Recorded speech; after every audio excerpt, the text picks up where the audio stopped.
Hello guys, my name is Chantel and welcome back to my channel. I honestly don't remember my intro, but that's just because I've been away from my YouTube channel for a while. I have been doing content on TikTok, so please follow me if you want any, anime or manga content on there. I try to upload as much as I can on there, like at least every week. But anyway, besides that, you guys, I am here to talk about Idolish7 on my YouTube channel because y'all already know how excited I was about part 2 of season 3 of Idolish7. Like, I was so excited, especially with the cliffhanger that we got left in the last part. We've all been waiting for been a year since the last episode, so it's nice to have Idolish7 back, and it's nice to have it back on Sundays. It just sets the whole week for me, and I get so excited to know that I have something to look forward to on Sunday. So without further ado, let's talk about this episode. But before we talk about everything else, let's talk about the opening, because the opening was just so fantastic. I always love the Idolish7 openings. I will say though, last season, the first part of it anyway, was probably my favorite opening, to be honest. I don't know, I just really enjoyed last season's, but at the same time, like,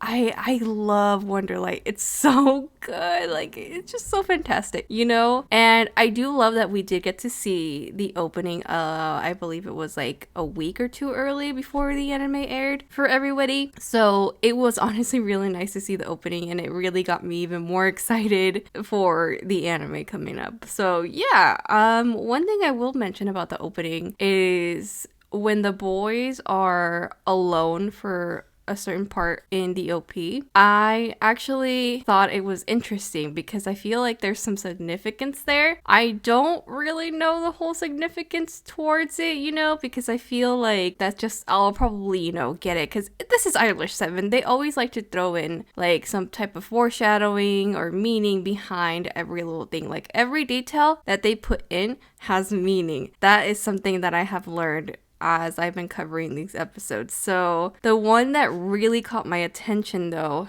was Nagi's. When Nagi is looking at the little airplane and it has a sakura petal at the end of the airplane. So I'm like, I wonder if that's a reference to Sakura Haruki and Nagi's relationship. So I don't know. I feel like that's what it's hinting at, but who knows? Maybe I'm just overthinking it. But yeah, that's all I have to say about the opening. Let's go ahead and dive into the episode now. So the episode basically gives us a little bit of a recap of what happened last season in the last episode. And we basically get to see the aftermath of Zool's performance. So the Idolish7 boys obviously really did enjoy Zool's performance. But at the same time, since some of the boys have met the boys of Zool, they're like, we don't know if we can support this, but their song was really good, but we know that their intentions aren't great.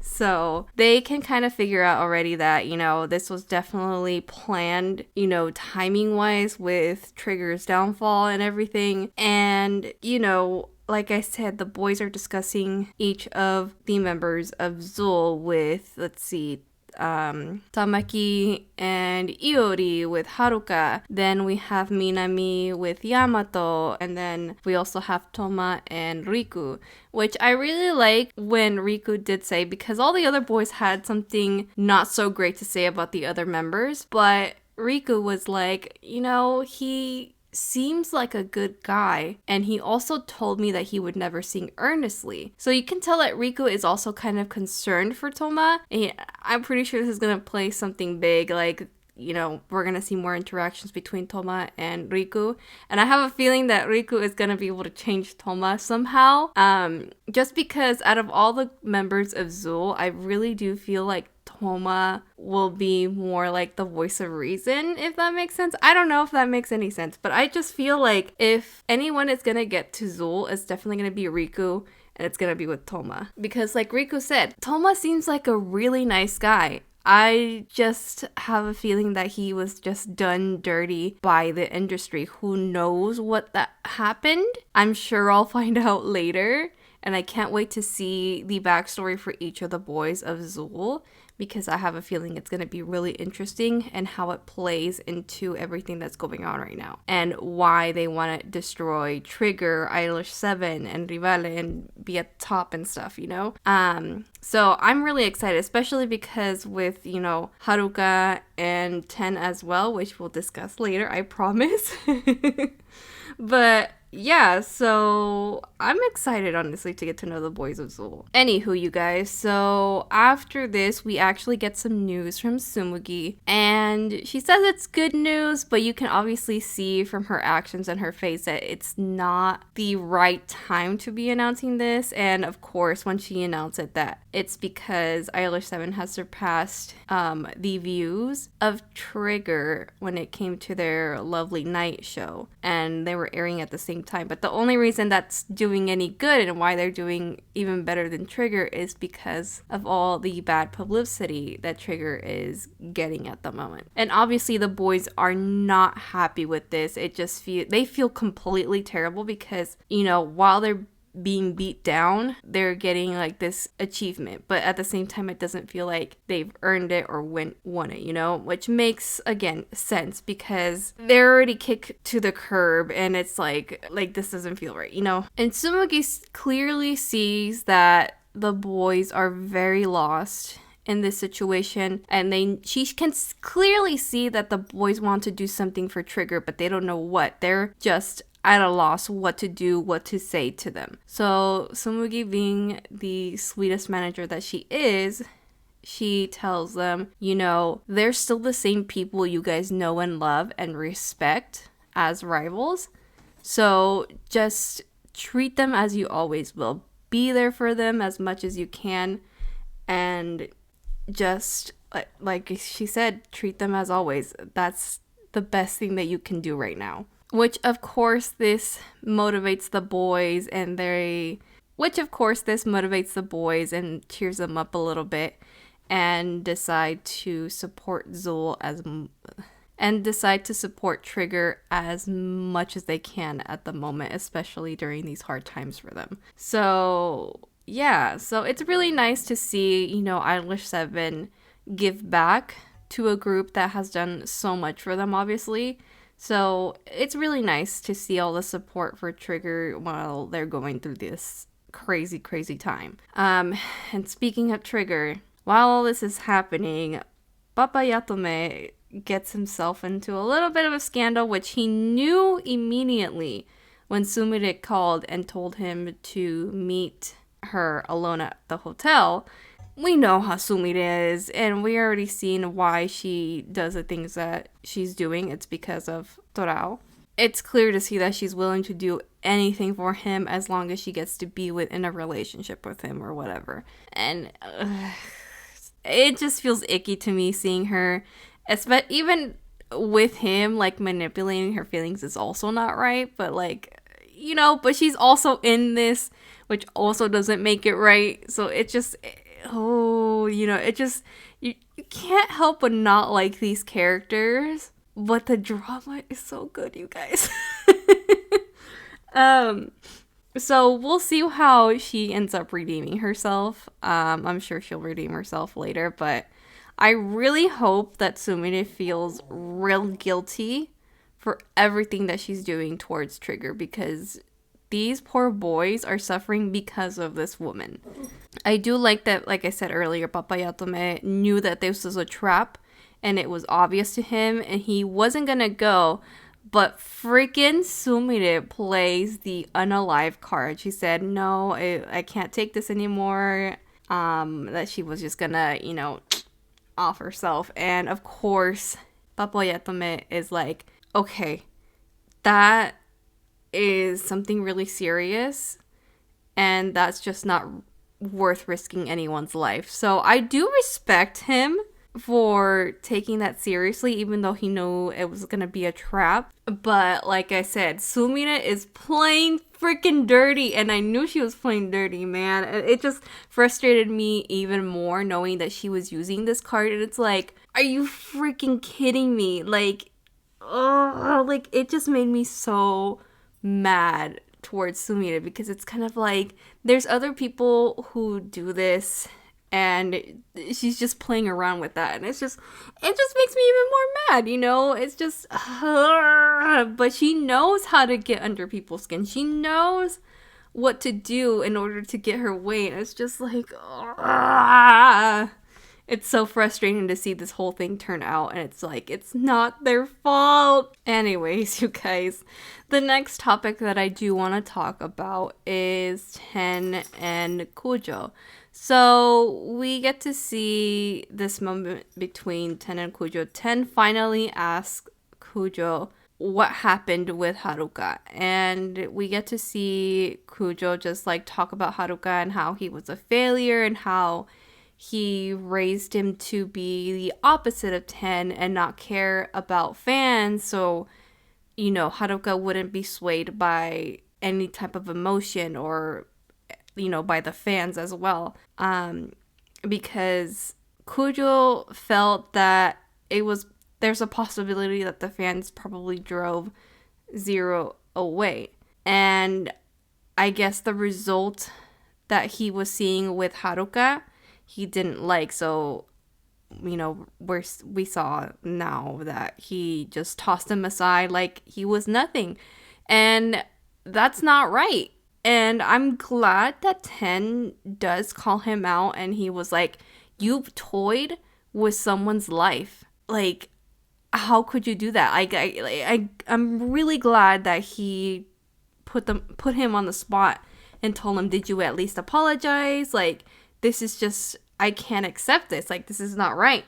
And it makes it even worse because we hear Cujo say that he did promise Haruka that he would take him in as a son. And I'm just like, oh, okay.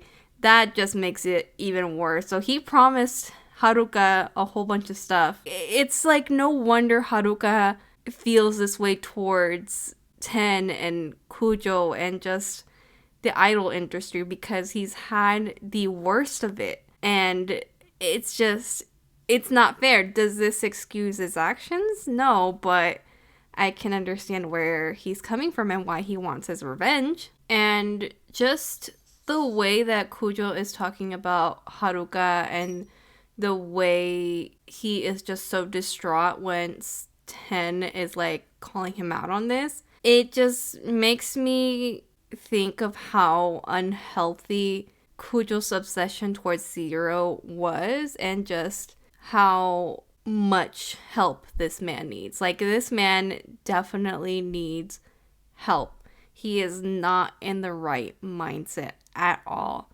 And I feel like the more we get to see Ten and Cujo together, the more I get to see that Ten realizes this, and I feel like he feels like he needs to take care of Cujo in a way and look out for him and just be who he needs to be in order to help him. But at the same time, when I think about that, I'm just like, that is a lot to carry on your shoulders. That's a huge burden that I feel like Ten should not be carrying alone. Like, it's a lot. Ten also, I hope like later on in the future, Ten will be able to rely on someone and be like, hey, this is the situation that's going on with Cujo. I need help. I think he needs help. Maybe eventually we'll get there. Maybe not. We'll see, you know? But it's obvious that Cujo is just not in the right mental state, and Ten is there to help him, bring him back to reality, bring him back down a little bit, and of course he knows what exactly to say to Cujo to calm him down and what he wants to hear.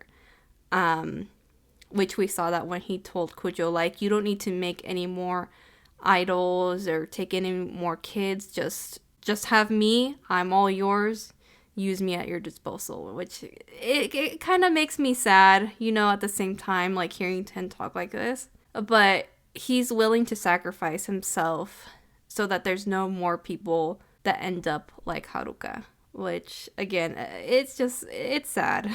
I don't know. I will say, though, I feel like the more we get to see Ten, the more I'm really liking his character. I don't know. Like, there's just a lot of development and a lot of sides that I get to see of 10, which is really interesting. And it's something that I have always wanted to see. So I'm really excited to see all this 10 stuff going on right now. So, yeah, anyway, let's continue on.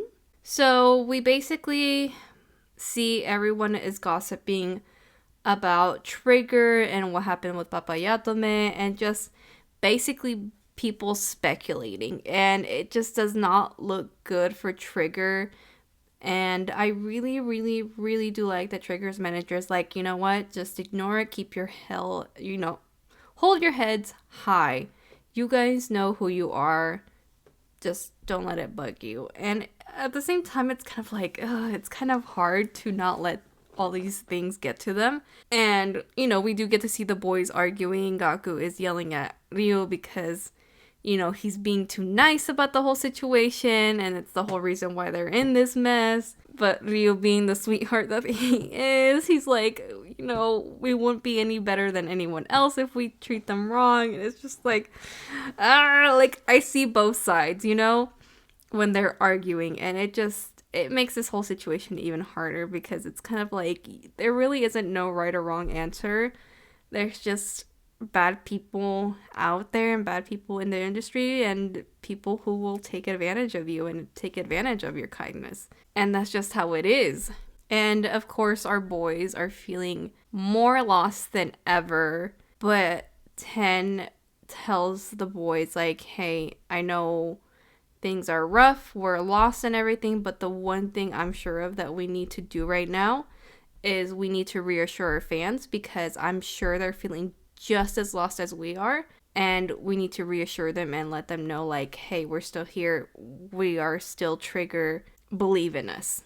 Which in comes Idolish7 to cheer our Trigger boys, which I thought was really sweet of them. And the one thing that I thought was really sweet, because again, 10 was talking about how he needs to reassure their fans, we have Riku with a message from the fans saying how the fans, believe in them and just give all these words of encouragement. And this is the boost that they needed. Just hearing this message from their fan is just the strength that they needed. They were like, you know what?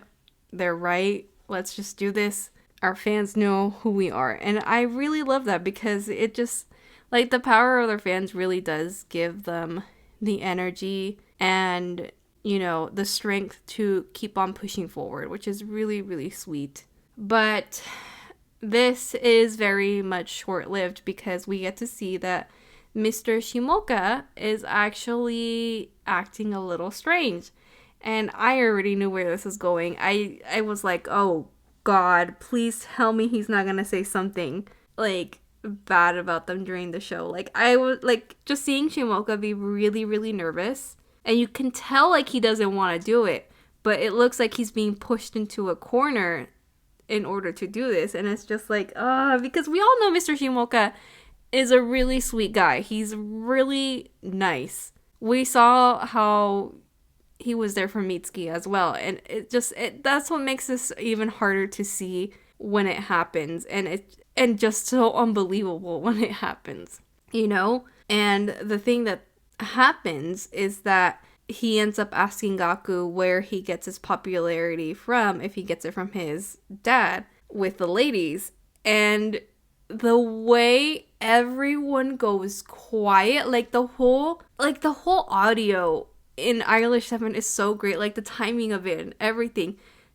Gaku's eye just widen, and he's in complete shock, and he doesn't know how to answer this or how to go about it. Like, this takes him by surprise. It takes everyone by surprise, because again, it's Mr. Shimoka. This is someone they know and love and trust, and we all know that he's a good guy. So even me, I was like completely shocked. Like, my jaw was dropped. I was like, there's no way he just said that.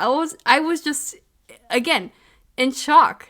And my poor boy Gaku, just seeing him put on the spot like that, it hurt. It hurt so bad. And it just sets the whole atmosphere like very awkward and weird and just not the best. And I love that Mitsuki comes in and saves the day. But as Mitsuki is like cutting in, I love that we get to see Gaku and like we hear like everything is being tuned out as like he's like trying to figure out what to say. Like he's panicking. And I really love that they add that because it really does help you feel and see how Gaku is feeling in this moment. And it just makes it even more like, I don't know, like realistic, or like you're able to put yourself in his shoes at that moment, if that makes any sense. So when we hear Mitsuki, like his voice is a little bit muffled and then it goes clear. And we get to hear him say like, oh, like, I don't know about you, but I look like my grandma. I feel like people tell me I take after my grandma and stuff like that. And like he gets the conversation going and steers it away from, you know, everything that's going on with Gaku's dad, right? And that's being posted in the tabloids and stuff. And I love this because Mitsuki used everything to his advantage. People knowing that he likes to talk a lot and stuff, like he used that. And you know, he also doesn't like being called cute, and he also used that to his advantage too. Like he allowed it to, you know, go on. Like he didn't let that phase him because he had someone who needed his help, which also again, like it came full circle because we saw previously that Gaku was there for Mitsuki, giving him words of encouragement and helping him, and now Mitsuki is returning that back, like his kindness back. And it's just like I love that full circle moment, but at the same time it's kind of like it's heartbreaking to see that it's happening, you know, right now in this situation too, with Gaku and everything going on. It's just, oh man, you know, like, yeah, it's just really interesting to see. And I do like that when we see the viewers like talk about the situation, like, oh, like it was just getting juicy, and people were like, oh, it's Mitsuki, like he likes to talk a lot, blah blah blah, like that. But I do love that we get to see Trigger's fan and they're like, oh my gosh, thank you, Mitsuki. And I love that because they are just so relieved and they were able to see exactly why Mitsuki did that, and they're just so grateful that Mitsuki was able to use that to his advantage and just save Gaku. And I'm sure the fans really appreciated that. Anywho, you guys, so now moving on to our last topic of this week's episode, which is Ryo-san's plan to basically kick Trigger out. So we know that Trigger already canceled their soundship appearance, and you know, for good reason. So Ryo mentions how a second time, so Ryo mentions how if they do this again a second time, that's it for them. So he has a plan in mind for them to miss the Tokyo International Music Festival. And he mentions how he has like some really shady connections, and it just doesn't look right. And I do like that Toma is like, hey, like I don't want to be involved in that. Like, what are you doing? And you know, Ryo's like, oh, we won't be directly involved. Like, don't worry. But it's kind of like, no, y'all are technically involved, you know? Yeah, so he is basically planning to get Trigger to miss their appearance at the Music Art Festival, and he ends up being able to get Trigger's numbers through Momo's, I guess, social media phone number, whatever it was, because he was able to crack, basically figure out Momo's password. And I'm just like, oh, you know, like it just, when he said that, I was just like, Momo. And the fact that he used his birthday as like a password, I was just like, oh god, why? That's like the most obvious thing that everyone does, I guess. But yeah, it just like, it was really hard to see because I was just like, oh no, you know? And Ryo basically lets them in on their plan. And basically, each of the members of Zool calls each of the members of Trigger and basically tell them like, hey, if you guys want to change something or do something about the situation, meet me here and we'll talk and make a deal. And of course, the boys wanting to save, you know, each other mainly and their image and stuff, and just try to get out of the situation as much as they can, like in any way to help one another. They go and meet at the place that they were supposed to. And of course, it's a trap because we get to see that Trigger is kidnapped, which in turn makes them miss, or going to miss anyway, their appearance at the Music Art Festival. And while all this is happening, we got Rivale and Idolish7 ready for them and, ready to cheer them on. They're just being like completely extra. I mean, we saw Rivale with their Trigger car, which I thought was hilarious. And they're just trying to be there for Trigger as much as they can and support them during these hard times. And of course, we have the manager of Trigger being like, hey, like in a big panic, is like, have you guys seen the boys? Have you heard from them? Because they're not here. I haven't been able to get in touch with them all day. And it's like, oh shit. So everyone already immediately knows like something is wrong and this is out of place for Trigger. And that's how this week's episode ends. And I was just like, are you freaking kidding me? Like, are you gonna leave us with that cliffhanger and showing us Trigger in trouble? Like, come on. Like, that was just, oh my gosh. I cannot wait for Sunday. Sunday cannot come any faster, you guys. Like, it really can't. And we get to see Zool's ending. Like, I know so many of the fans wanted an ending with Zool this season, and I'm so happy for you guys because y'all got it. We got to see the ending this season with Zool, and it just really sets the tone. I have to say that. I know, like, I always say that, but like, oh man, like, this is one of the things that I love about Idolish7. Like, we have a happy, cutesy opening with Idolish7, but I feel like the ending song always sets the tone for what to expect this season. And then, like, last time with part 1, we had Trigger, and it gave us like a foreshadowing of what to expect and their downfall and everything. And now we have Zool, our bad boys, the villains, if you want to call them that, which, they are the antagonists for this season. And just seeing them as like the bad boys, the troublemakers, like, it's just really interesting. Like I said, it sets the tone a lot for this season and what to expect. But anyway, you guys, that's pretty much all I really have to say for this week's episode. I hope you guys enjoyed hearing my thoughts once again. And yeah, so I will talk to you guys about my thoughts on next week's episode. I'll try to upload these as quick as I can and get them edited and uploaded out for you guys, because I know how much you guys really loved hearing me talk about each episode and everything. So yeah, I'm excited to talk about Idolish7 again, you guys. I can't wait to see, and I can't wait to see what happens this season, because I have no idea what's gonna happen. I'm just really excited. So yeah, anyways, you guys, I hope you guys are staying safe and healthy out there, and I will see you guys in my next video. Bye!